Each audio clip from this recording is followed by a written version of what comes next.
A Lua é, sem dúvida, no espaço, aquilo que, estando longe, está mais perto. É aquilo que mais facilmente conseguimos visualizar, sobretudo nesta dicotomia, neste binómio constante que regula as nossas vidas. Durante o dia o Sol, durante a noite a Lua. E a Lua tem estado sempre associada, pela sua claridade mais ou menos visível, também pelo seu lado oculto, pelo seu lado triste, desmaiado, pela sua palidez. Está muito mais associada à criação, à imaginação, ao sonho, à tristeza, à nostalgia, à melancolia do que propriamente o Sol. E por isso eu recordo-me desde a infância de ouvir este documentário que era feito às crianças e aos adultos quando alguém estava distraído, pensativo, sonhador, lá anda ele com a cabeça na Lua. Antes de Neil Armstrong pisar solo lunar, muitos outros já haviam concretizado essa proeza através da ficção. Em 1650, Cyrano de Bergerac escreve a obra Viagem à Lua. Ainda que ficcional, o autor francês baseia-se nas certezas científicas da época para descrever a expedição. Eu destacaria, porque me parece importante, esta figura, não só como escritor, mas sobretudo como figura de ficção, do Edmond Rostand, o Cyrano de Bergerac, que além de figura de ficção, depois magistralmente interpretada em cinema em várias versões, mas sobretudo pelo Gérard Depardieu, temos deste escritor, o Cyrano, cujo nariz ficou para sempre famoso na história da literatura e do cinema, temos Le Voyage dans la Lune, que é, digamos, a descrição de uma viagem à Lua, num tempo em que isso era inimaginável do ponto de vista tecnológico, do ponto de vista científico.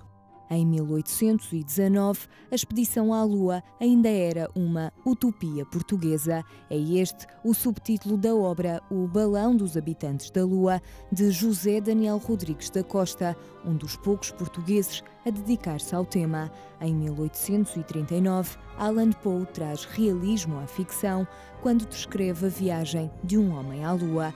Seguiram-se-lhe Júlio Verne e Antoine de Saint-Exupéry.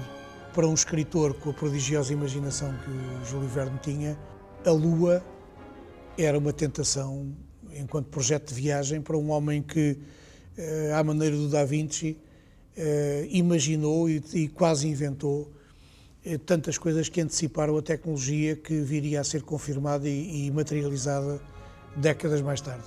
Eu nunca tive nenhum problema, nenhuma reserva em imaginar que aquele príncipezinho, aquela figura mágica de um dos mais belos livros da literatura ocidental e que é também um grande poema em prosa, nunca tive dificuldade em imaginar que aquele extraterrestre de cabelo loiro e de casaca, de gola levantada, que viesse da Lua. Na sétima arte, um ano antes do Apollo 11 chegar à Lua, Stanley Kubrick realiza a obra-prima 2001, Odisseia no Espaço. Em 1902, nasce uma das imagens mais marcantes da história do cinema. Eu destacaria um filme dos primórdios do cinema, que é, aliás, um dos grandes filmes fundadores do cinema e do imaginário cinematográfico como hoje o reconhecemos historicamente, que é A Viagem à Lua, do Georges Méliès, com aquela imagem famosíssima do foguetão que se projeta no espaço e vai espetar-se num olho da Lua, que é uma coisa um bocado agressiva e violenta, mas que resultou muito bem como imagem iconográfica e que ainda hoje lembramos quando falamos do Méliès. Na música, as referências à Lua são intermináveis. Na música clássica, destaca-se a obra de Beethoven, Sonata ao Luar.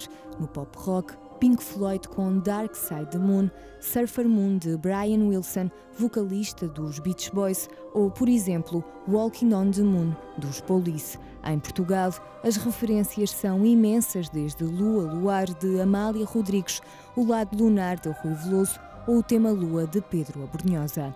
Mas também Michael Jackson deixou uma pegada na Lua.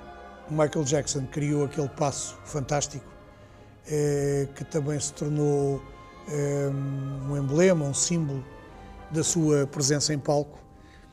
E pensando bem, não só por ele ter mudado a coloração da sua pele, a sua pigmentação, mas eu acho que o Michael Jackson se tornou uma figura um pouco lunar,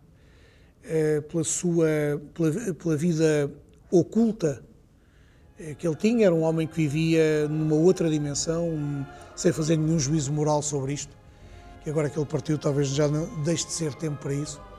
E eu acho interessante que no ano em que se comemoram os 40 anos da chegada do homem à Lua, que é também o ano em que eu publico um livro para crianças com ilustrações da Carla Nazaré, chamado O Dia em que o Homem Beijou a Lua, que se despeça de todos nós e do mundo do espetáculo do mundo da cultura popular do século XXI, um homem como Michael Jackson, que se foi embora com o seu moonwalk.